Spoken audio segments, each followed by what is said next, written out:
genre de bruit? Mais si, tu sais, quand t'essayes de te concentrer sur les quelques mots que Ryan Gosling peut prononcer à l'écran.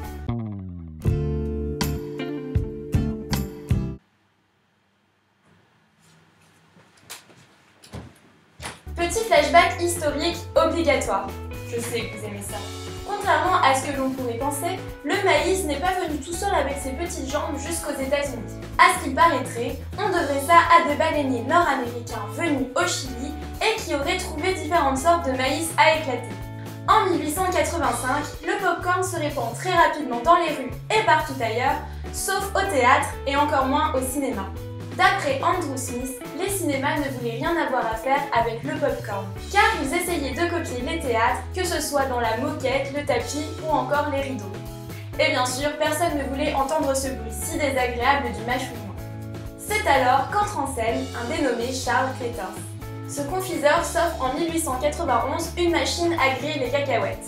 Déçu par sa performance, il met au point un chariot à vapeur. Il peut simultanément griller des cacahuètes, faire du café, rôtir des châtaignes et préparer le popcorn. Tiens, ça me rappelle quelqu'un. C'est la vie en couleur. Tiens, voilà des marchands de ballons. C'est des cris et des fleurs. Les manèges tournent à l'unisson. Dès 1893, suite au rachat de la licence de la machine, les vendeurs ambulants et leurs poppers s'installent partout où les gens viennent se divertir. Et là, c'est le drame. L'époque de la Grande Dépression éclate. L'économie s'effondre, il faut trouver d'autres sources de profit.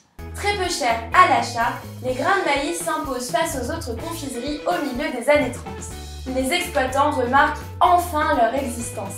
Et c'est ainsi qu'une chaîne de cinéma de Dallas installe des machines à popcorn dans 80 de ses salles. Et grâce à cela, certains cinémas ont même pu doubler leurs bénéfices. Et voilà comment un petit grain de maïs soufflé a sauvé à lui tout seul l'industrie cinématographique américaine.